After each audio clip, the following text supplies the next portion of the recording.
The FDA is more of a roadblock than a partner to innovation.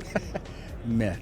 Early engagement with regulators can actually speed up approvals. Reality. Most MedTech founders underestimate how much evidence matters. Reality.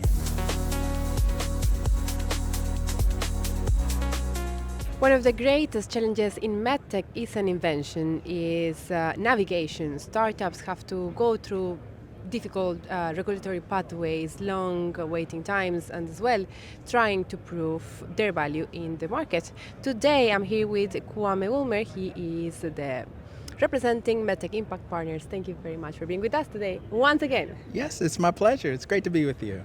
Amazing. So let's start giving some context on what is MedTech Impact Partners. MedTech Impact Partners is a regulatory strategy consulting firm.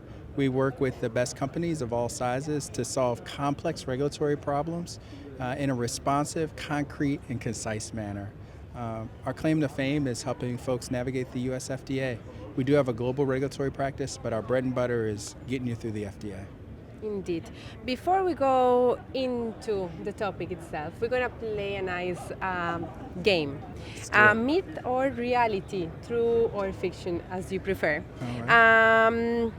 I'm going to give you some statements. You're going to tell me if it's truth or fiction. Okay? Are you ready? I am ready. Good. Let's do it. Let's do it. So, first, the FDA is more of a roadblock than a partner to innovation.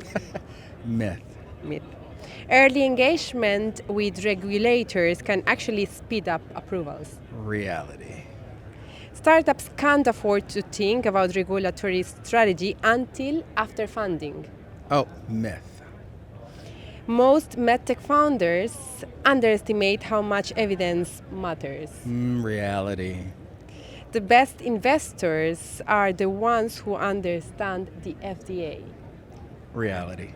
Amazing. Now, into the conversation. Oh, I love that. Loosened this up. That's And great. we need to definitely discuss about the current news, FDA pause, let's say.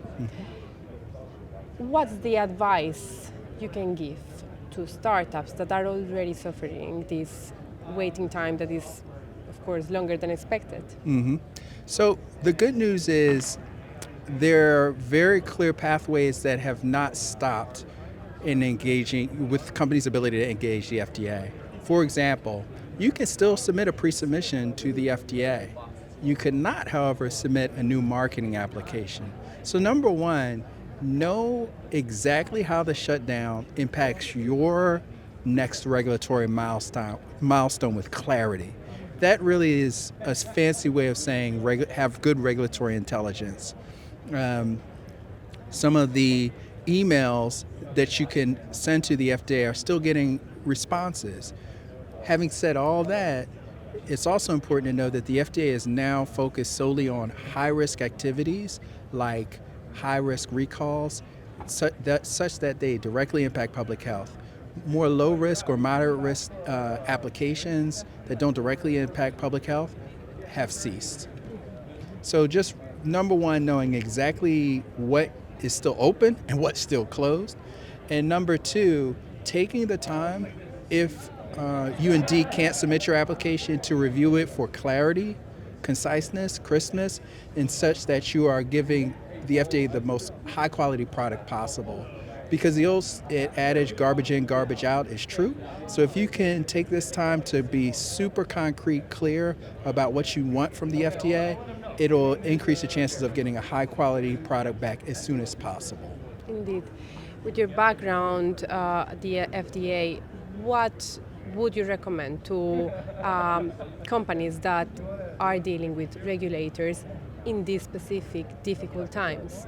Yeah, so there are people still actively working at the FDA. So at the level where someone is still there, they're called essential personnel, essential workers. You can still reach out to them and at a minimum, keep the lines of communication open.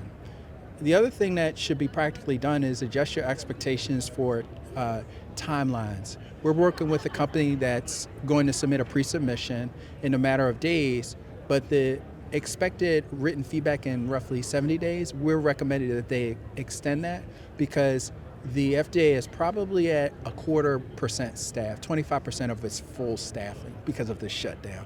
So timelines will be delayed for certain applications. At MedTech Impact Partners, you provide the investment part and as well the guidance to companies that work with you. How do you spot when a company understands regulatory landscape, the whole regulatory landscape? There'll be a few signals that a company is in a strong position to meet regulatory milestones and attract capital. One is they have a clear and crisp understanding of the skill sets needed for their product, whether it be cybersecurity or clinical trial design or human factors expertise. They know exactly the FDA-related functions that they need to have on board. Two, they put in, quite candidly, buffer in the capital needed and into the schedule. So they don't propose, for example, completing a 300-patient randomized controlled study in 3 months. Typically, that's unrealistic. So they have clarity on the timeline. And the third signal that I think is key is they understand at a medium level the language of regulation. They understand what a pre-submission is. They understand what a 510K is or DeNovo. And even more or lesser known applications like 513G and the impact it has on driving value creation. We've been fortunate enough to do some research in partnership with UCLA to quantify the impact of reaching regulatory milestones on the value and the amount of capital and pre-money valuation that a company can raise and have. Earlier today we were discussing how regulation is a topic that many companies forget from the very beginning. They start thinking about it after the product. What do you think about it, and what are the advices you give for companies?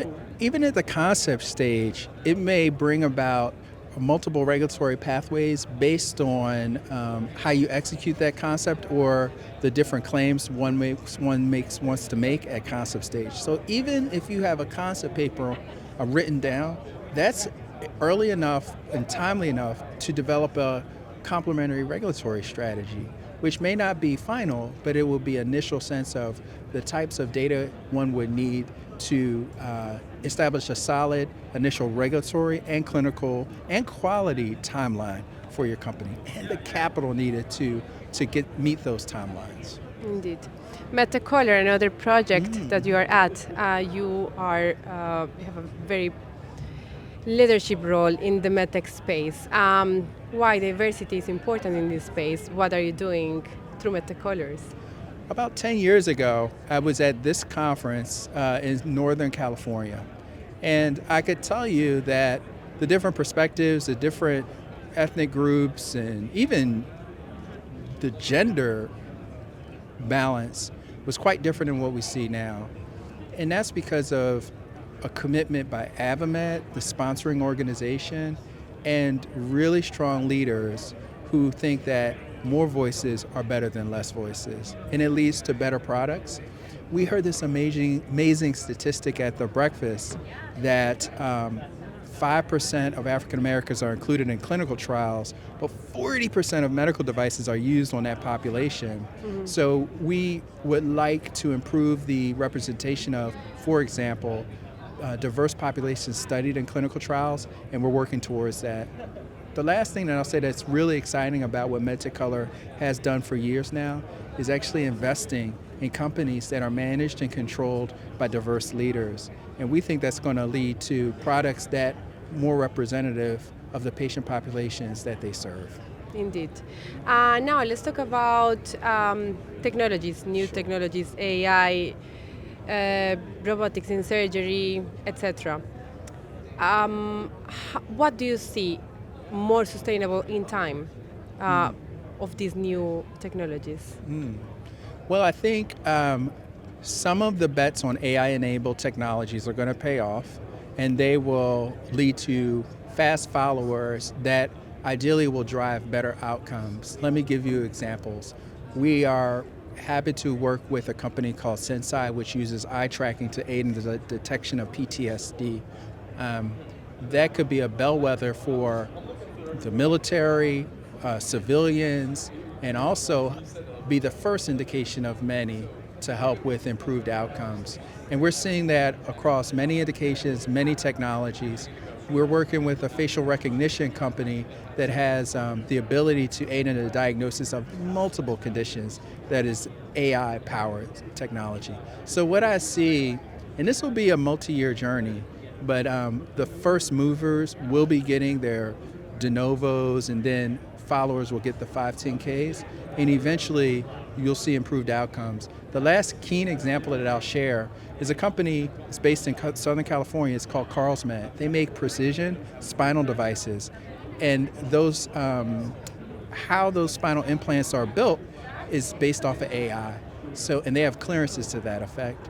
So we're seeing the early signs of really advanced technologies that use AI. And that company, AdvaMed, IPO'd about 2 months ago, and it's publicly traded. We were fortunate enough to, I was fortunate enough to get to know them years ago. Indeed. Well, thank you very much for being with us today, and you. I hope to see you in MedTech Malta. I'll see you there. Thank you very much.